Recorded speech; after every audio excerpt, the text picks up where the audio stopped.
وہ وہاں پہ سول وار چل رہی تھی، اس وقت ہندو مسلمان نہیں تھا، لیکن انسانیت کو بچانے کے لیے ہم نے اپنی فوجیں اتاری تھی اور بنگلہ دیش کو فری کرا تھا.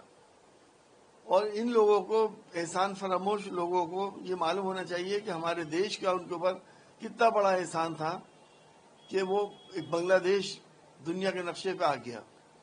آج یہ ہندو بھائیوں کے ساتھ اس طرح کا ظلم کر رہے ہیں. میں تو یہ سمجھتا ہوں کہ ہمارے دیش کو اس کو UN میں اٹھانا چاہیے. پیس کیپنگ فورس میں ہندوستان کی فوجیں بنگلہ دیش میں جائیں اور ہندو بھائیوں کو پورا انصاف دلائیں.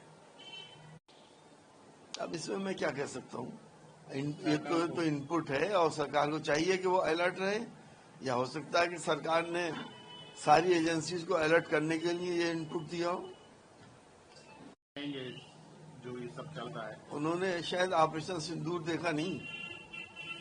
ہندوستان سے میں سمجھتا ہوں پاکستان ایک دن بھی اس مقابلہ نہیں کر سکتا جتنی طاقت ہماری ہے.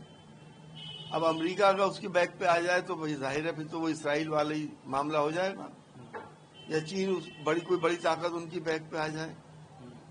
تو ہم تو یہ بات کہتے ہیں کہ یہ جنگیں ہوں کیوں، سارے مسئلے ٹیبل پہ سلجھائے جائیں، پیار محبت کو بڑھاوا دیا جائے. پاکستان کی ماں ہندوستان ہے، ہندوستان سے ہی یہ ملک نکلے، چاہے افغانستان ہو، پاکستان ہو، بنگلہ دیش ہو، برما ہو، یہ اکھنڈ بھارت کے حصے تھے. اب اگر میں کہوں گا یہ اکھنڈ بھارت اورنگزیب نے بنوایا تو شاید آپ کو اس پہ اعتراض ہو جائے، لیکن حقیقت یہی ہے.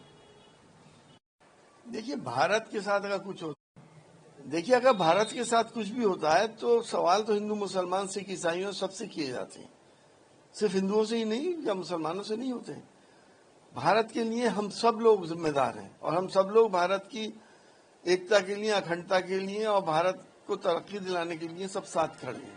سیاست ہو سکتا ہے ہمیں ایک دوسرے سے الگ کر رہی ہو اور نفرتیں پھیلا رہی ہو، وہ بھی لوگوں کی سمجھ میں آئے گا کہ نفرتوں کے سوداگر کس سے ملے ہوئے ہیں.